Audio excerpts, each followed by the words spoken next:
Conversation on race and policing began in response to the police killing of George Floyd on May 25th, 2020.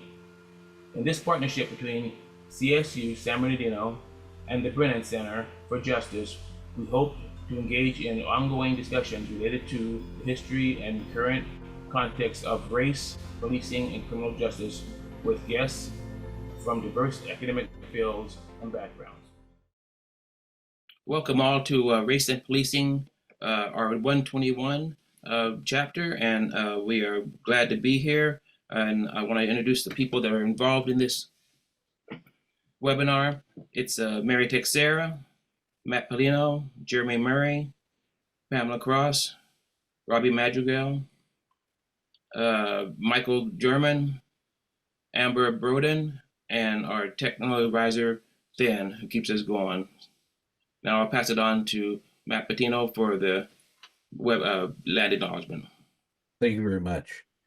We recognize that the campuses of California State University San Bernardino each sit on unceded indigenous ancestral homelands.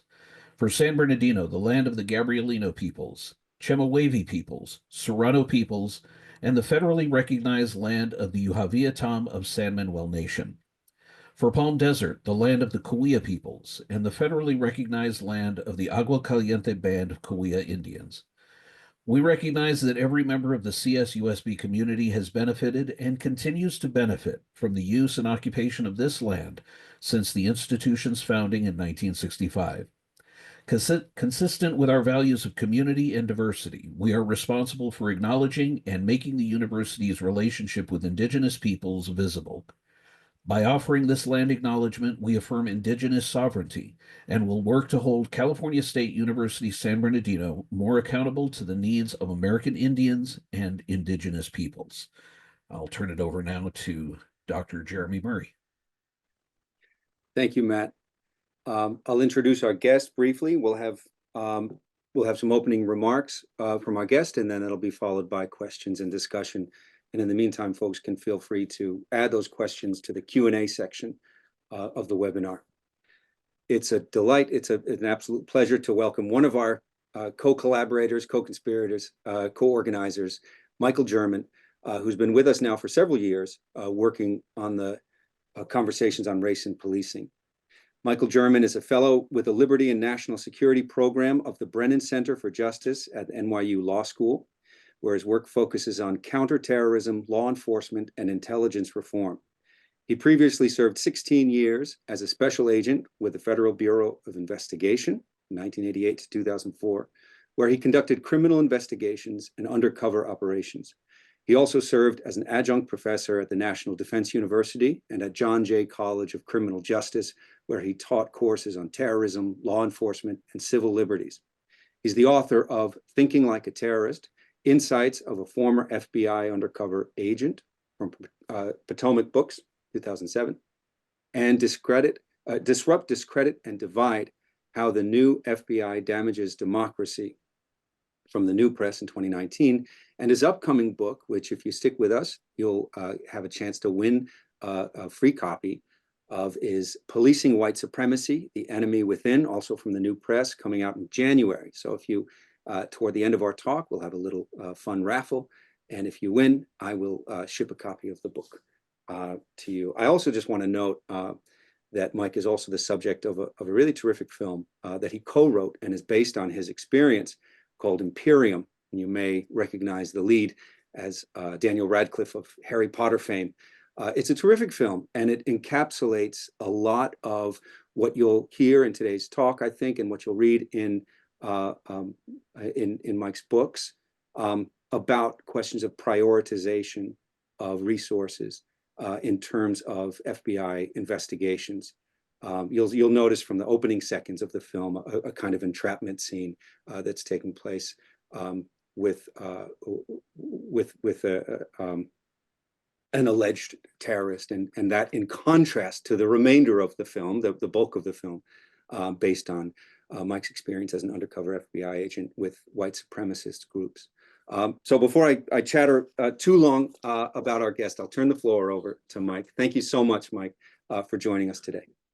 Thanks. It's my pleasure, and it's been my pleasure for the last year plus to be involved with this program and the conversations on race and policing. And you guys do such an amazing job with it, and bring really talented experts in to talk about this issue, which is the issue of the subject of my book, Policing White Supremacy. And I first became involved in opposition to white supremacy as an FBI agent in the early 1990s in Los Angeles. Shortly after the police beating of Rodney King and the civil unrest that followed, white supremacist groups began preparing for what they thought would be an opportunity to provoke a wider race war. And the FBI sent me in undercover. I ended up spending about 14 months working on that case in an undercover capacity, focusing on the criminal activities by some of the groups. And the FBI guidelines at the time required that I have a reasonable indication of criminal activity before I could target anybody with the investigation. So originally that sounded like an obstacle that would make it harder to investigate these people who I felt were dangerous based on their racist attitudes and their interest in using violence to promote their ideas. But what I found was that was actually helpful, that going in and looking at their criminal records, going in and looking at the evidence that I had to suggest that these people were not just expressing themselves in hateful rhetoric, but actually involved in illegal activities that the FBI had jurisdiction to investigate. And it helped us focus those investigations on people who were manufacturing illegal weapons, manufacturing and using explosive devices, and planning assassinations and other kind of criminal acts. And that case was very successful. And in the aftermath of the civil unrest following the police beating of Rodney King, it was something that tended to show the federal government was actually effective in addressing this threat to Black and brown communities in Los Angeles. And it really struck me as a young FBI agent that this is a very effective way of addressing these kinds of crimes. So I was very surprised that FBI headquarters and the Domestic Terrorism Operations Unit didn't want to do any kind of debriefing with me to understand the things I did right and the mistakes that I made and how I was able to recover from those to make it easier for the next undercover operation to start. And there really wasn't a lot of interest in pursuing additional leads that developed from that case. I was basically told, you did a great job, go back to being a regular agent. Then the Oklahoma City bombing happened. And all of a sudden, a lot of the groups and the types of people that I was hanging around with in the early 1990s were now calling themselves militias, changed their rhetoric up a little bit, tried to make it seem more appealing to a broader audience by not being as overtly racist.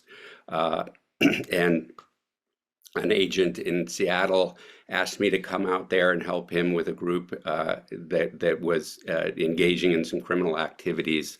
And I went undercover again and spent several months investigating those groups involved in very similar activity, the manufacture and use of illegal weapons and conspiracies to commit violent acts in furtherance of their cause. So now I figured, okay, I'm not just a blind squirrel who happened to come across a nut and got lucky in making a good case, that there was some benefit to the things that I had learned through these two investigations, but still the Domestic Terrorism Operations Unit was not interested in debriefing me. And it gave me an idea of how dysfunctional the FBI's counterterrorism apparatus was. And then, of course, 9/11 happened, and there was a new focus in the FBI on counterterrorism. but it was directed at a completely different group, obviously for good causes, that Al-Qaeda had perpetrated the 9/11 attacks, and the concerns were from overseas.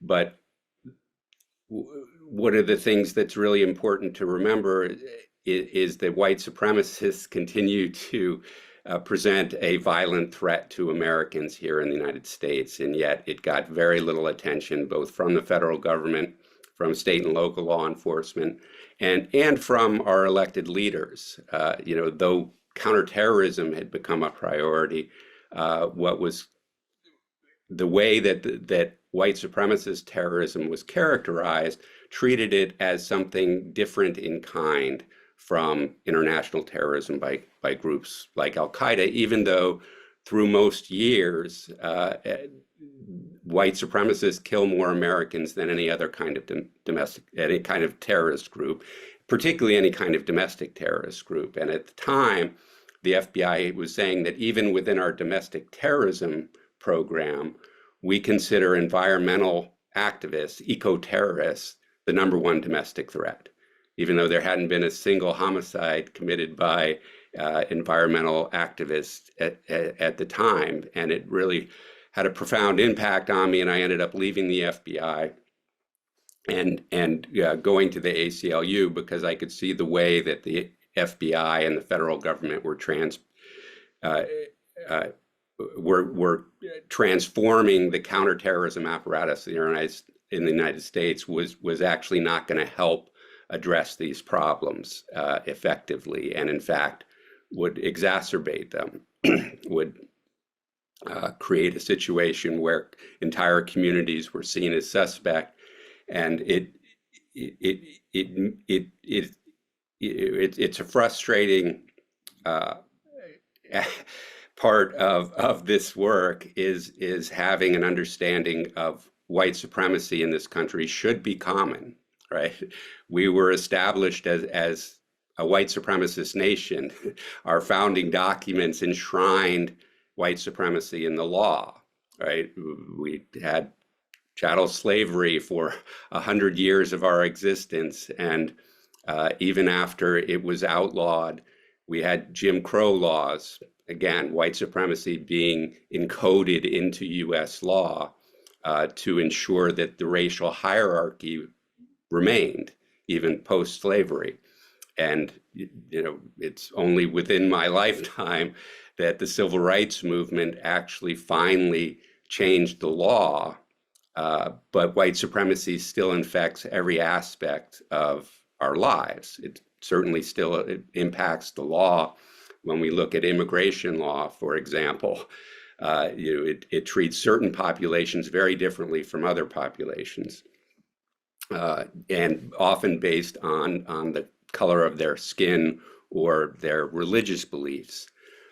So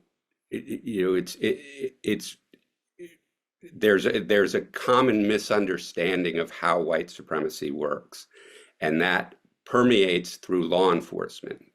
So law enforcement continues to under-acknowledge white supremacist violence and misunderstand how it's used. Typically, and as an activist, this has been problematic. When you see a horrible terrorist event happen, the first question is, what was the background of the person? What was their political belief or religious belief that would give us an insight to what they did? And there's research that shows this. If it's a Muslim perpetrator, they get 400% more media coverage of that event than if it's a white perpetrator. And typically what you'll see if it's a white perpetrator is almost immediately law enforcement will come out and say, this is a lone actor.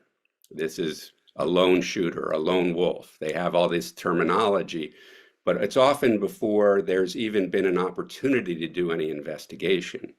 Where if it's a not white perpetrator, what you find is they'll find the smallest indication. I talk about a case in New York City. A black man attacked 4 police officers with a hatchet, and they went through his his pocket litter, notes that were in his pocket and his internet searches, and said, oh, he had searched ISIS. This was in 2014. He must be ISIS. And, we have to have all of this additional law enforcement activity around the Muslim population because this guy was radicalized by ISIS.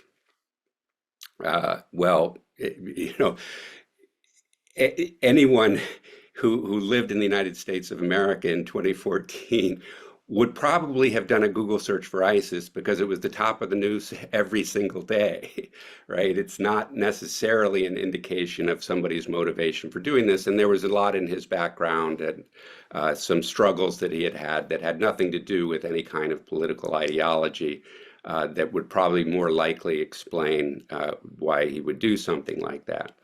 And it was interesting after the Black Lives Matter started, because in internal FBI documents, they started calling him a Black Lives Matter activist, and because he had done similar searches of that. So it showed how the slightest connections were used as a political way within the FBI.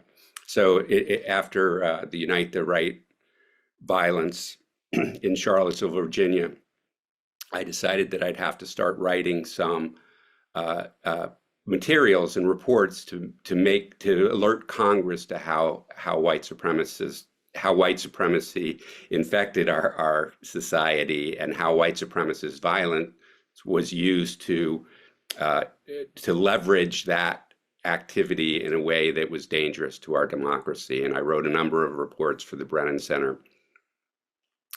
And finally, in 2019, Congress started holding hearings about white supremacy. And, despite the fact that our entire government had changed over to counterterrorism, we were only getting around to studying it in Congress so much later.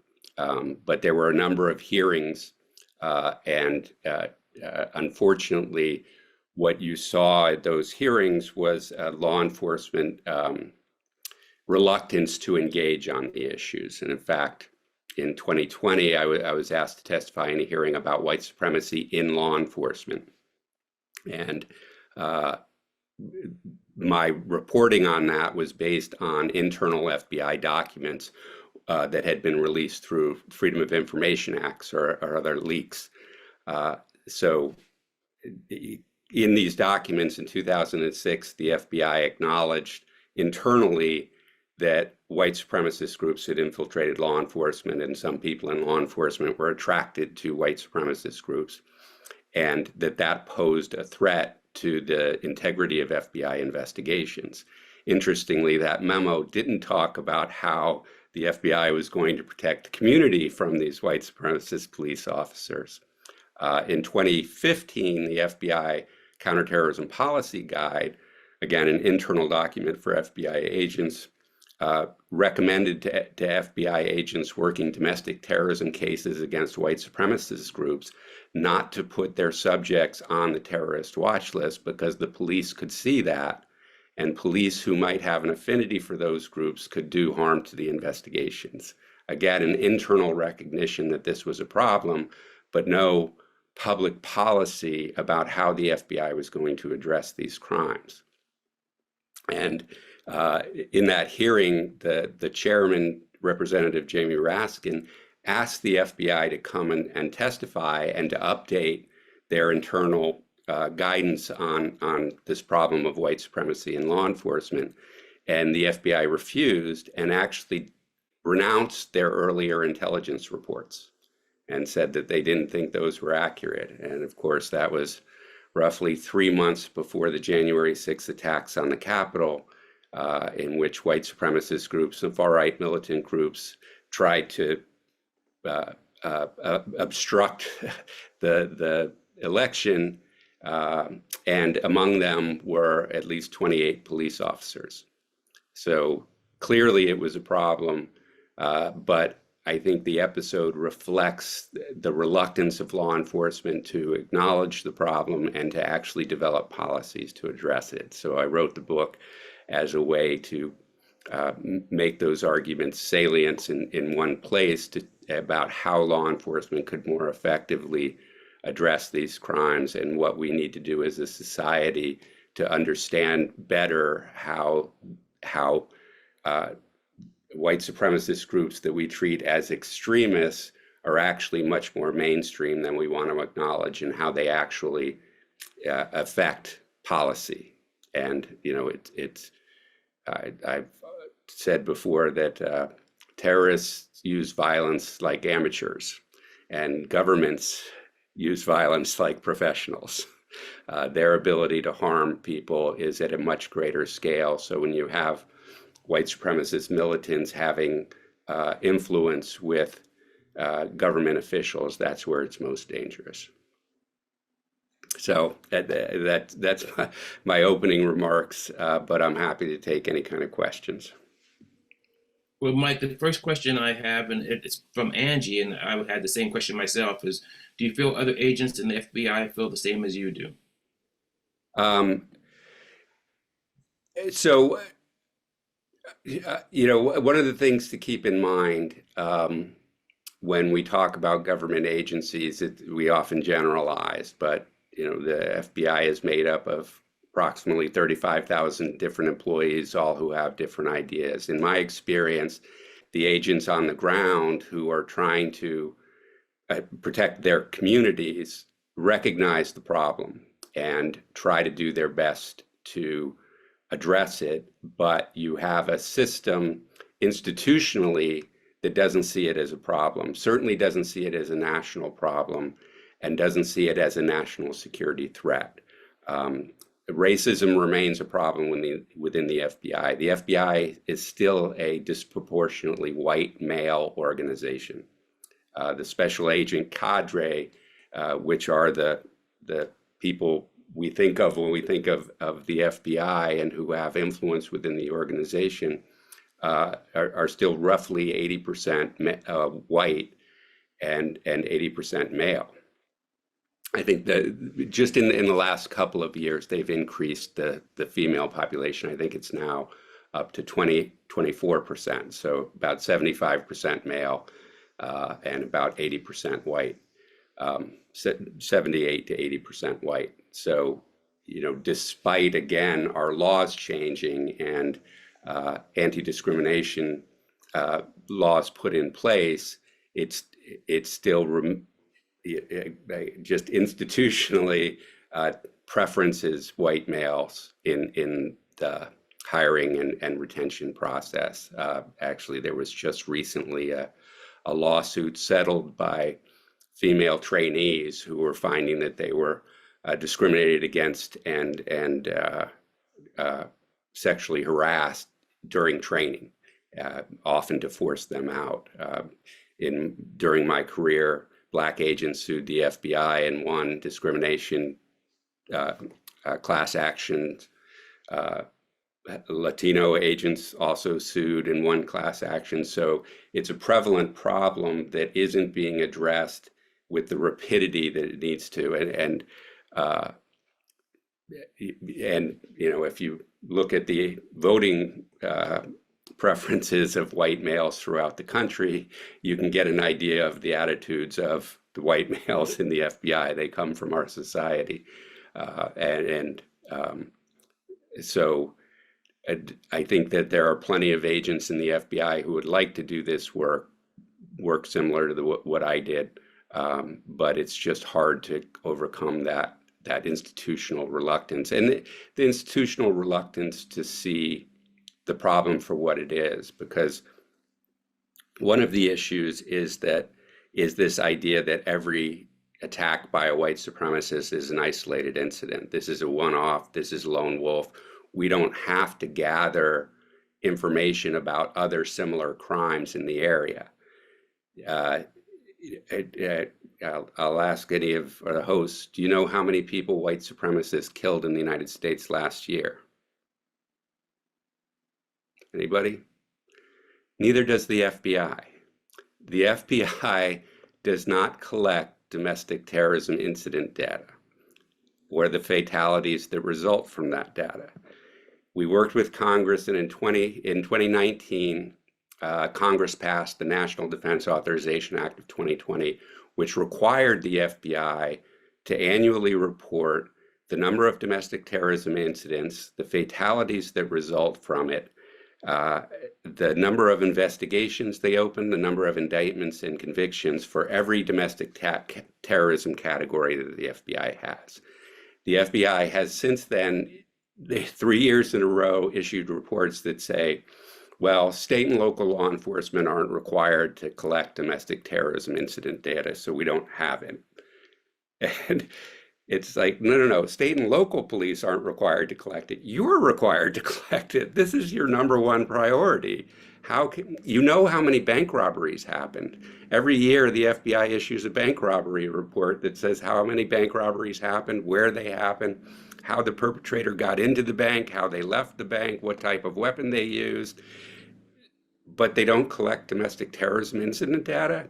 And I think the reason they don't collect it is because it would show so dramatically how more prevalent white supremacist violence is than by the other groups, like what the FBI called Black identity extremists, or by environmentalists or animal rights activists, or any other group.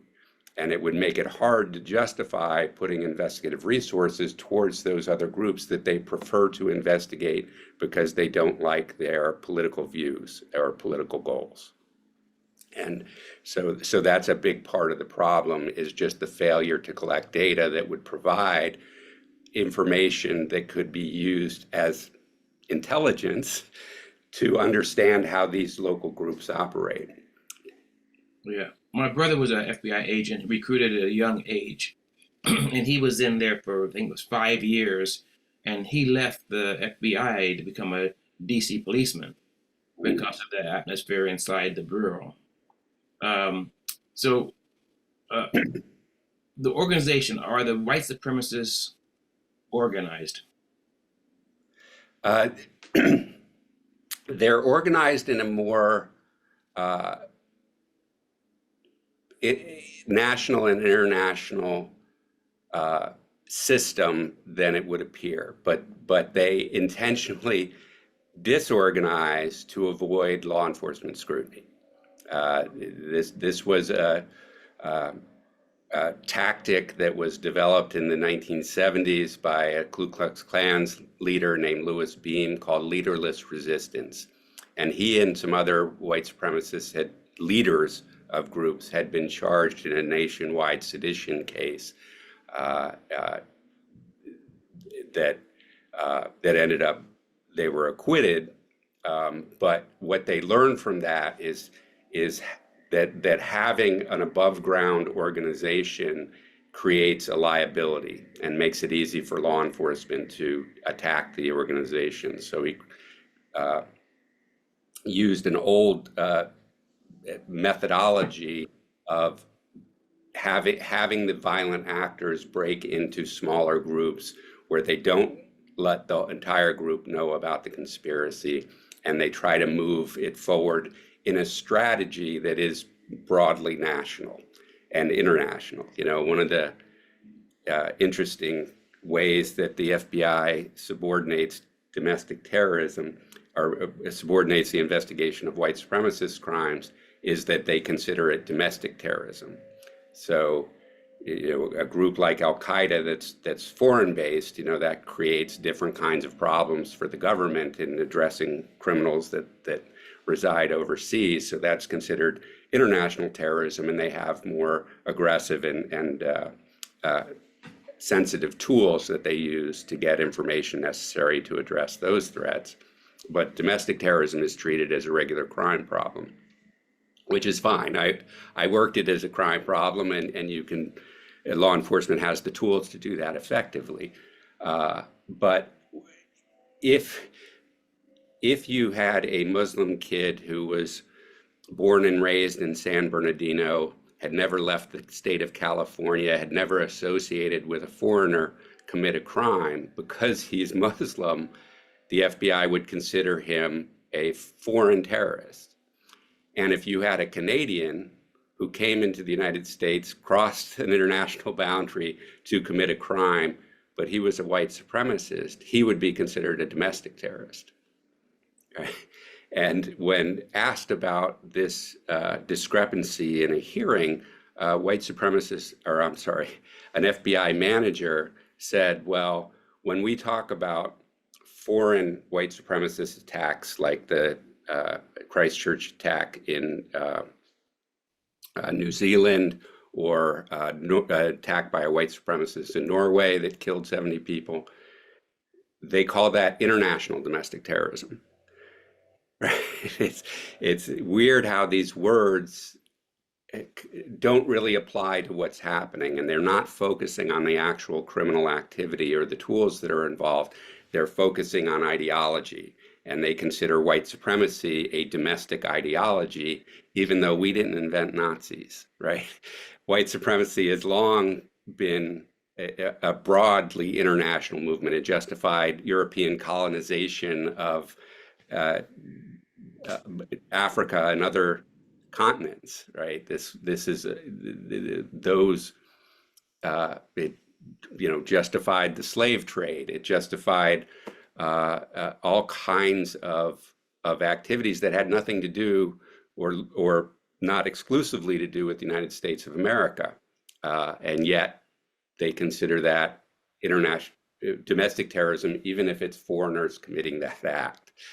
So it's just a strange, and especially was irksome to me as an FBI agent, because we're taught to look at evidence and follow evidence, and yet this was a system that was telling you, no, ignore the evidence, focus on what you think this group wants to accomplish rather than what they're actually doing and saying. Thank you. Amber, you have any questions?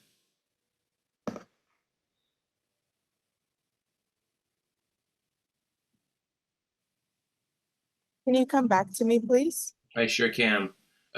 Edwin asks, are white supremacist groups currently localized in any region of the country, or are they fairly dispersed?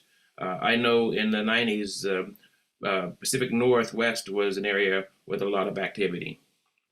That's a great question. Thank you, Edwin. They're everywhere throughout the country. And again, that's a misnomer that many people believe they're based in the South, but they've never been localized regionally. People, and this is part of how white supremacy infects our education. There's a great book out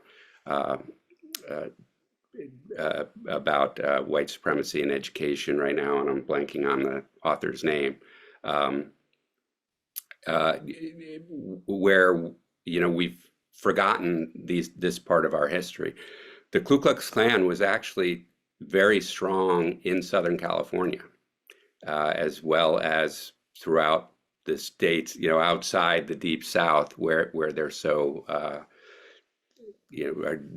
our public notion is that that's where they're based. No, they were everywhere, and these militant groups have been everywhere. The White Aryan Resistance was based in Southern California.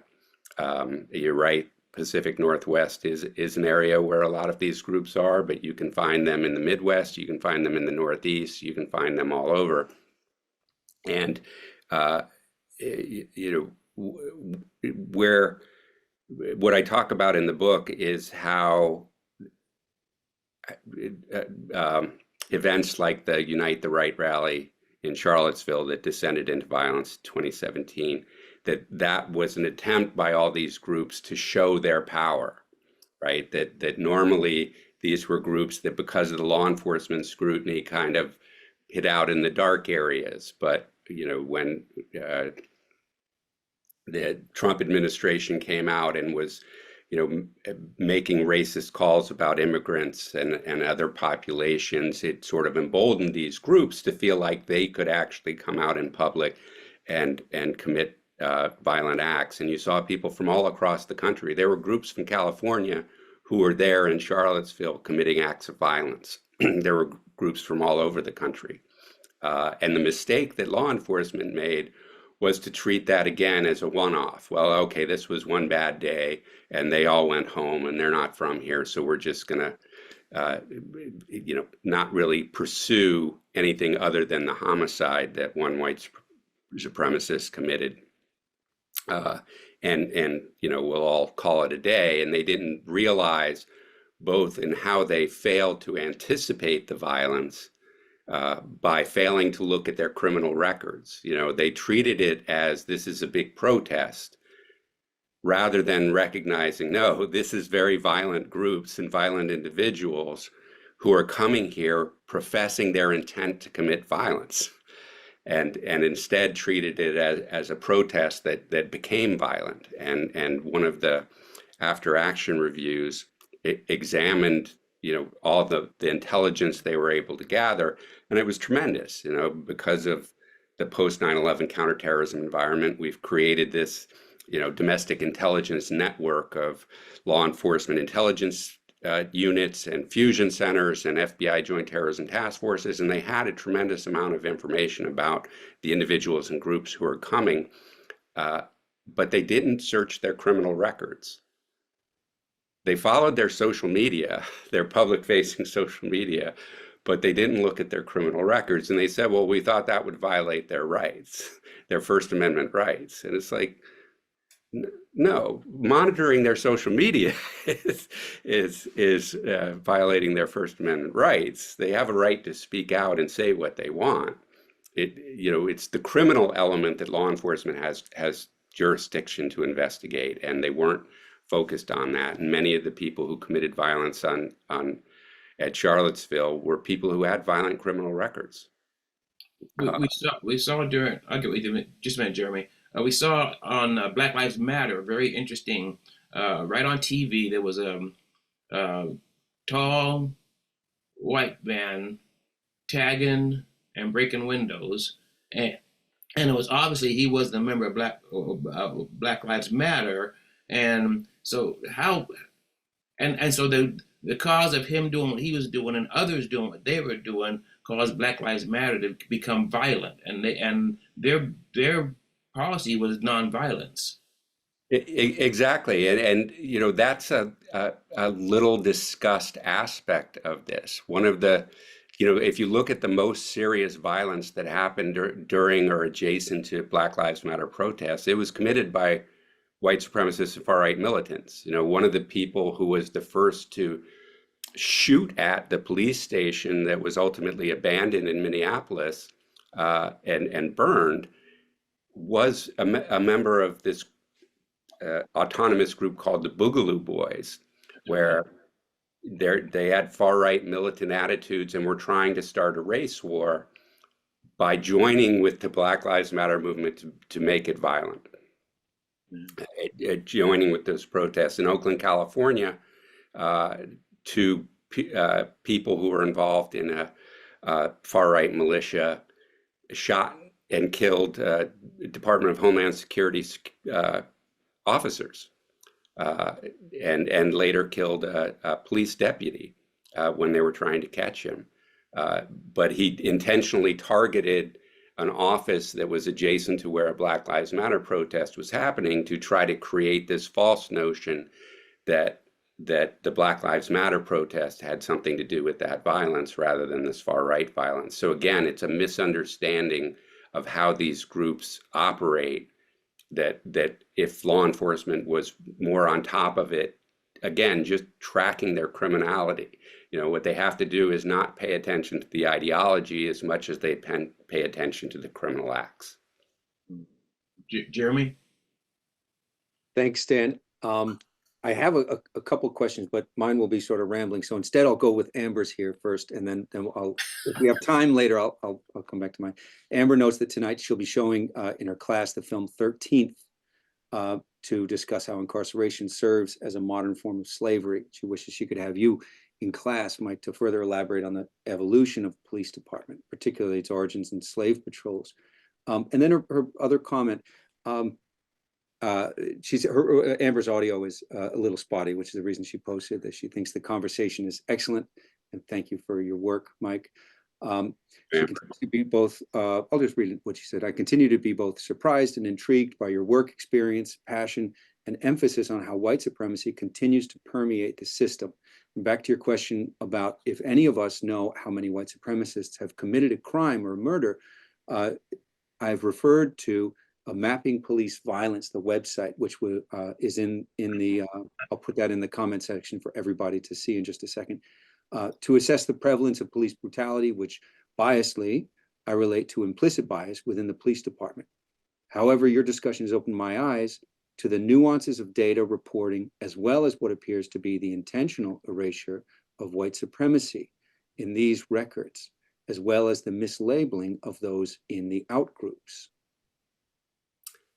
Yeah, absolutely. And there's so many layers to that.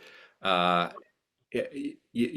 of it is, again, the language we use to describe these crimes, where oftentimes the FBI would struggle, well, this isn't an act of domestic terrorism, this white supremacist committing a racist murder, this is a hate crime.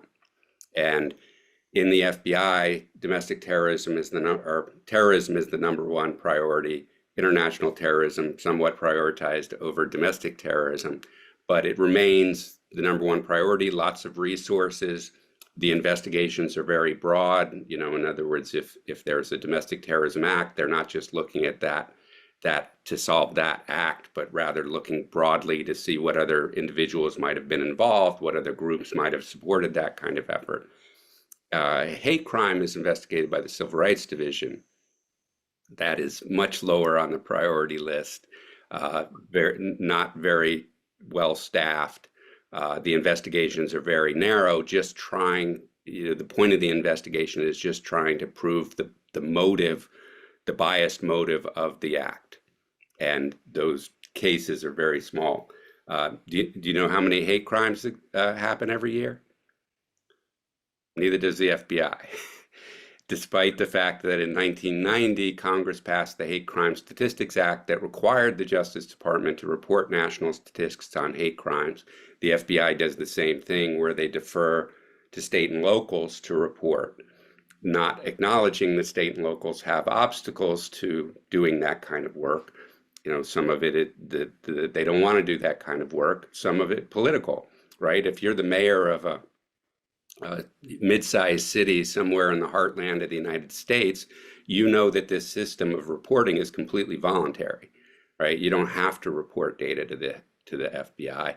So you know that you're trying to get a multinational company to build a factory and provide jobs for your community and resources. And the city you're competing against down the road, they don't report any hate crime. And never have for years. And your police chief comes in and says, hey, we have this new data. We're going to show that we have a high number of hate crimes and participate in this system, letting the federal government know where these problems are. You're not going to want that police chief to report that data, right? And that's even where there is a police department that wants to investigate these crimes. But the communities victimized by hate crimes and by white supremacists are often communities that are underserved by law enforcement and over-policed as suspects. So they don't necessarily want to cooperate with the police in doing investigations. So it's difficult for state and local law enforcement to do this work. And the FBI has 5 federal hate crime laws that they can investigate. And yet, they over 40 years, we know that the data that we get about hate crimes undercounts the crimes, and the undercount is significant. Every year, the Justice Department does crime victim surveys, and they go out, or not every year, periodically they do crime victim surveys, and they'll go out in the community and survey crime victims, and crime victims report about 230,000 violent hate crimes a year. The state and police reporting to the FBI that the FBI counts as the hate crimes data counts about 11,000, between 9 and 11,000 every year.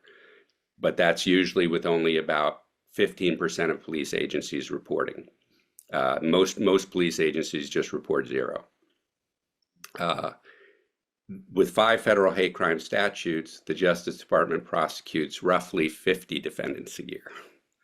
So out of 230,000 crimes, only 50 federal prosecutions a year come out of that. And that's actually up from several years ago, where it was only about 25 a year.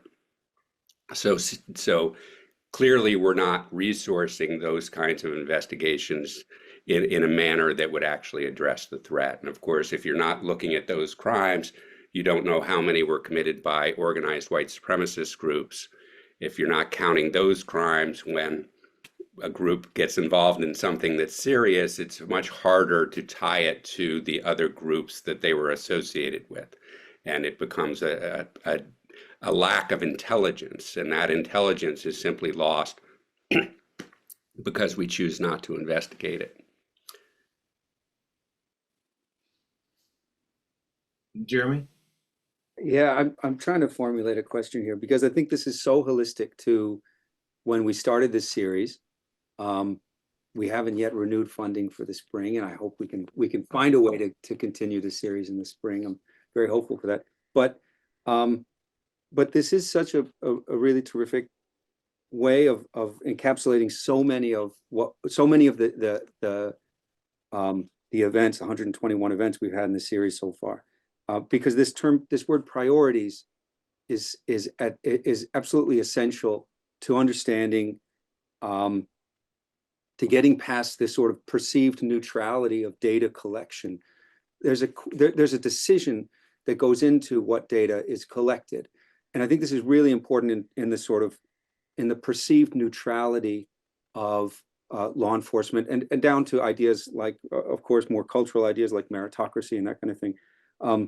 But we've seen it a lot in these other talks. Last week, we talked about over-policing, but also the cultural baggage, and the week before about how we talk about criminality. So it cuts right back to the beginning in June of 2020, when we started these conversations. The question of priorities is a question of what matters. Mm. And that gets us absolutely to the foundation and to the core of this. And that's my sort of rambling comment. But I think that you cut in this work to what is often difficult to pin down in these kind of conversations, when somebody can sort of step back and say, well, this is the data. Right. We have to say who is collecting the data, where are they shining the flashlight, how are these questions being asked? And I think you've really unpicked this. And actually, Matt Patino had to leave early, does this in his MA thesis on dog whistles in the 1980s, to unpick these questions in such a precise way. Right. I think is really valuable. And I think it goes to Amber's question or statement too about implicit bias. And one of my concerns with the prevalence of that as a explanation for the persistence of these racial disparities, and this is all part of our life. If you look at the United States Senate, it doesn't look like the rest of America, right? That's not an accident. It was set up that way, and it remains that way because we haven't done the work necessary to change it. If you look at corporate boards all across the United States, they're going to be predominantly white. And as you look, it's important, and that's why I love this program focusing on the criminal justice system, because that's where our government agencies have the most direct impact on the lives of people in our community. So when you look at the criminal justice system, every aspect of it disproportionately affects Black and brown people. If you're Black and brown, you're more likely to get stopped, you're more likely to get searched, you're more likely to get arrested. If you're arrested, you're more likely to be charged, and charged more severely than white people engaging in the same conduct. If you're convicted, you're sentenced to longer sentences, right? So all those disparities are, as you suggest, Jeremy, they're documented. We don't have to guess whether this remains a prevalent problem. And it's too easy to say, oh, that's implicit bias. See, that's no racists exist within the system. It's just that the system itself, that these are accidents, that this is unconscious. Well, that data has been available for decades now. It's no longer unconscious. We can see it. We know it's there. So once we know this is there, we can't call it an unconscious bias if we allow it to continue. And we have to kind of, I quote 3 separate implicit bias trainers in law enforcement who say that they intentionally don't discuss overt racism in law enforcement, that they don't want to offend the audience, they don't want to turn the audience off. Well, if you're a police officer sitting through implicit bias training and you know that guy next to you says racist things every day, how seriously are you going to take this implicit bias training, right? After so many police officers were involved in January 6th, there were a lot of discussions, and I appreciate being invited to some of these discussions with law enforcement leaders, and they would say, we don't have the resources to monitor our officers' social media. We can't get into their brains and know if they harbor hate in their hearts. And I would tell them, don't worry about that guy. If there is a guy who, if you saw him on the job or in his public life, nobody would suggest that that person is racist. They've never engaged in any kind of improper violence, but that person maybe has hate in his heart. Don't worry about him. Worry about the people who are actually committing racist misconduct. And that includes the people that the community reports, the people that your own officers report, because they know who they are, right? All you have to do is go down to the officers on the street and say, hey, who are the bad apples here? Who are the racist cops? They can point them out for you.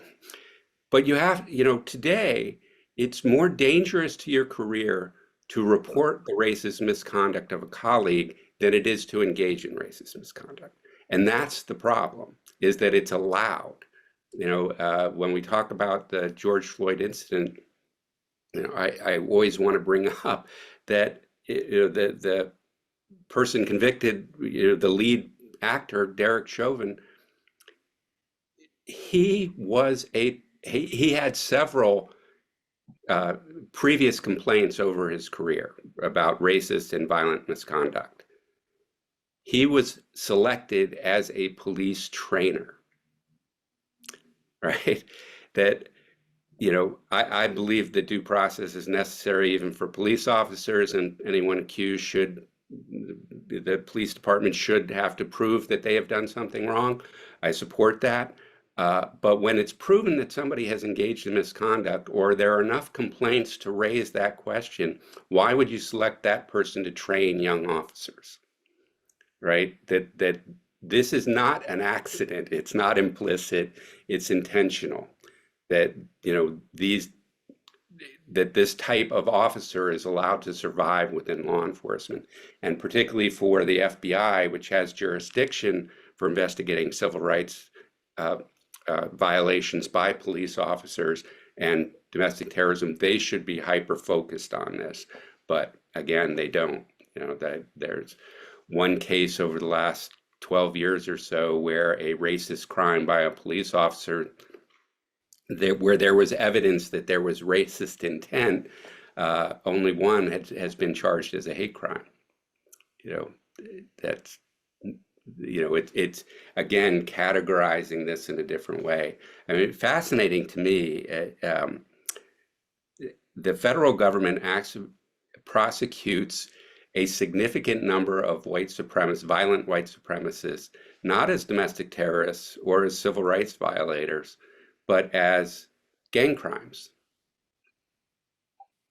And these are great cases. These are cases in which the working with state and local law enforcement, they'll go out and arrest 30, 40, 50, in one case, 80 people at a time, seize all kinds of illegal weapons, solve bombings and other racist crimes, and yet they don't talk about that, and there's no organized national system to address it, and that data doesn't go into the domestic terrorism data. They're treated as something different because it typically involves some involvement with the prison system. So they call those prison gangs. Those aren't white supremacist groups, even though those prison gangs are out on the streets and not only worried about what's going on in prison, are actually committing crimes in the streets, including people in prison gangs who were part of the violence against Black Lives Matter protests or at January 6th. You know, it's just a failure to connect the dots in a way that we were supposed to have solved this after 9/11. And when we made the FBI, gave it the power to become a domestic intelligence agency. But it's failing both in collecting intelligence, and you didn't need to have access to secret intelligence to know that violent people were headed to the Capitol on January 6th. They were very public about what they were doing. It's a problem. Matt asked the question, does the alphabet soup of agencies make it easier for them to push off the data reporting? Is the ATF required to follow up on when they encounter a domestic terrorist group? That's a great question, Matt.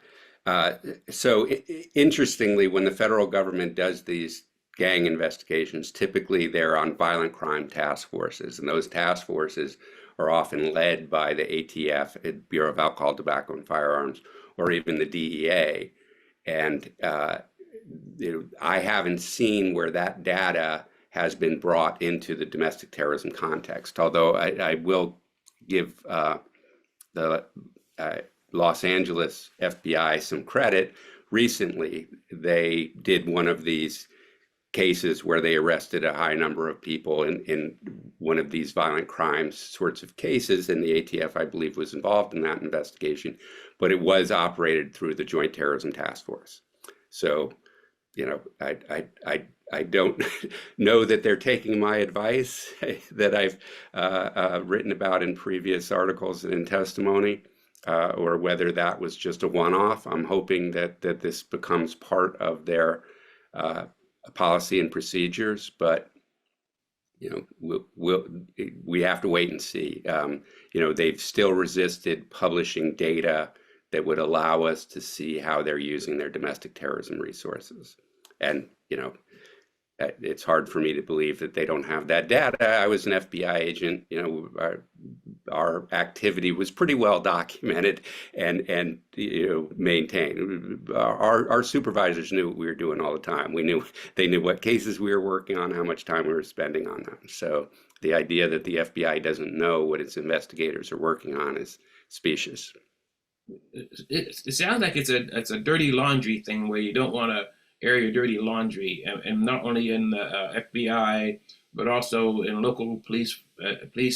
And one of the things I read the book on J. Edgar Hoover, and he was very racist, but more than being racist, he was so bad. He fought really hard against the LGBTQ plus community, and yet, if you look at his history, pretty much he was a gay man, but he fought really hard against that community, and so the groundworks have been set from the top and gone down. And so, like I said, my brother, he said it was very racist organization when he was there, and he said he got tired of it, and his caseload and so on, and they would put him in dangerous situations that he thought they're trying to get rid of him, and so he moved on. Yeah, and I hear this. There are plenty of stories going right up today. In fact, there was a group that formed in around 2018 of retired Black FBI executives. So these were people who had endured and gone into management within the FBI. But once they were retired, they came together and they tried to go to the FBI in a friendly fashion, saying, hey, this is a problem that is continuing to harm your ability to serve the American people.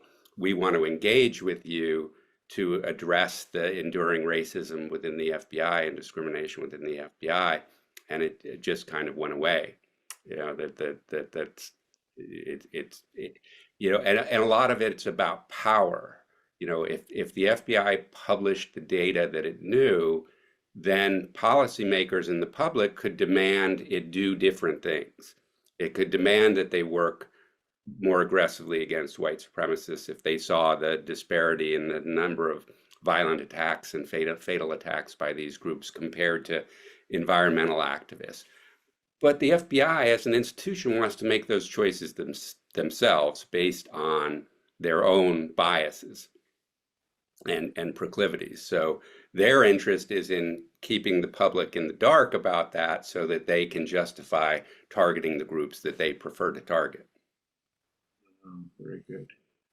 We've reached the hour, and there's some questions I haven't read, and so I'm going to go ahead and read one more. Earlier this week, there are neo-Nazi marching around Columbus, Ohio, while nonviolent, they were hurling slurs and hate speech. Is there no immediate action taken one can take to report such occurrences to an agency like the FBI? And second question, is there a national registry of members of these white supremacist organizations? No, there is no national registry, and I would oppose any effort to create one. You know, we're a free people, and you know, I think this is the hard part of what my argument in the book is. You have to understand how police enforce white supremacy and resist reform to understand that giving the police more power over our lives is not going to help the situation, that they're actually a big part of the problem. And first we have to do law enforcement reform before we could think about expanding their power. They have tremendous power to address these problems. They choose not to. You can't pass a law that will make them choose to, and instead they would use any extended authority, like the authority to designate domestic terrorist groups, as a way to target the groups that they don't like, rather than as a way to suppress white supremacist violence. You know, with the marching, there are a number of groups that do that, and a lot of that is designed to strike fear within the community and help with their organizing. You know, many times they might march through a community where, you know, most people will be disgusted by that activity, but there will be a handful who will go, oh, cool, I didn't know those guys were around. I'm going to go join. And that's what they know, that it's worth the you know, the outrage that they get because they might recruit some more followers. What's important for law enforcement to do is focus on the crimes. There was a group in Idaho last year or 2 years ago that were going to menace LGBTQ event, and they, you know, put on their uniforms and were getting into the back of a U-Haul van and going there, and some citizen reported that dangerous activity. You know, they have weapons and they seem to be organized to do something, and the police stopped them and arrested them. Well, the same group later went to Boston, and the FBI special agent in charge there said, well, there was no crime happening. Yeah, the march isn't a crime. It's the crimes that these people committed before, and especially that they had just been arrested in Idaho. There's plenty of intelligence there from those arrests to better understand how these groups are working, because just like at Charlottesville or at January 6th, when you start digging into the backgrounds of these people, they often have violent criminal records. So it's easier to understand what it is they're trying to do if you're actually tracking the violent crimes that they commit. And if there are groups that are routinely marching but not committing any crimes, worry about them later, right? That's something that we as a society can just speak out against and use our democratic tools to address, while law enforcement needs to focus on the actual crimes. But the not looking at the crimes before and after the march is where law enforcement fails to understand what these marches are about. Jeremy? Before we let Mike go, I just wanted to obviously thank him for joining, and Stan for hosting, and Amber and Thin, and also Pamela Cross and for making the event possible. And then I want to move on, if it's okay with the group, to a quick book giveaway. Is that all right? And just for the purpose of the recording, Thin, if you could pause, you just pause the recording, since this is just for our live audience. If you're able to do that, so we don't have to have this last couple of procedure as part of the event. But I will have, of course, I'll have books for Stan and Amber and our gang, but I have at least 3 copies. And so I want to invite Mike to write down a number, if he has a pen handy, in between 0 and 1,000. Usually makes it easy. Although we do have to do a little bit of math. And then I got into history, so I didn't have to do math, but from 0 to 1,000. And then I want to invite our attendees to go ahead and type into the chat, please, a number between 0 and 1,000. And the 3 closest will be called out, and you can then email me at this email address, and let me know, if you're a winner, how you want to pick up your book, whether you want me to put it in the mail for you, or you can come and pick it up. And by the way, the books will not hit the press until January. So we can't send them out until then, but I'll be back in early mid-January, and I'll be able to put your copy in the mail just as soon as it arrives. And I've pre-ordered a bunch. And if you don't win one, then you can also pre-order yours at that link there. Okay, looks like we got some numbers. Anybody else? Go ahead and add your numbers. Keep it coming. We got a few. We'll give about 10 more seconds here for anybody to type in a number from 0 to 1,000 in the Q&A.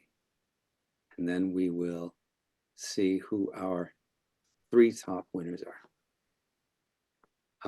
Yes, Brianda.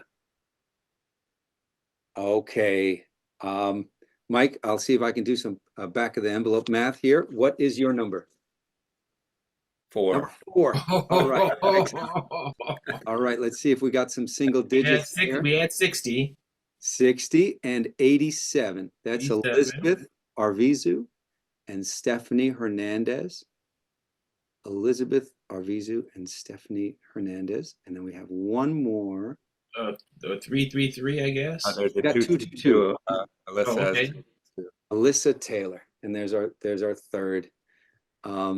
So Alyssa Taylor, thanks everybody for joining. Stephanie Hernandez and Elizabeth. Elizabeth, Stephanie, and Alyssa, please email me at that email address. I want to turn over the floor back to Mike to wrap things up. And just with really great thanks to Amber and Finn and Pamela and Stan. And thank you, Mike. Do you have any parting words for us? I'm just so proud to be associated with this group of scholars and activists. It's really been an enjoyable time, even though we're discussing very difficult issues and troubling pathologies within our society. But if we're not discussing them, there's no way to recognize them and fix them. So I appreciate all of your work as well. And maybe next semester you can close us out again with the book in our hand, and so we can discuss even further. So thank you, Mike, for being here and being a part of this program. I was excited about you coming and telling us, and we didn't even discuss your ACLU involvement. So we'll have to have you back and tap your brain for some more information. Anytime, and maybe I can come out to campus and we can all meet in person. That'd be great. As well. Thank you. See everybody next semester. Conversation on Race and Policing has been supported by funding from the California State University, San Bernardino College of Social and Behavioral Sciences, Fall Library, and the Diversity, Equity, and Inclusion Committee. Thin Lee is our technical consultant. Pamela Crossan provides administrative support, and Alan Yorba provides communication support. There's more information in the show notes, and please join us online at csusb.edu/CORP for upcoming programming, and find our catalog of over 100 past events with guests like Robin D.G. Kelly, Jamal Bowman, and Dorothy Roberts, and many more.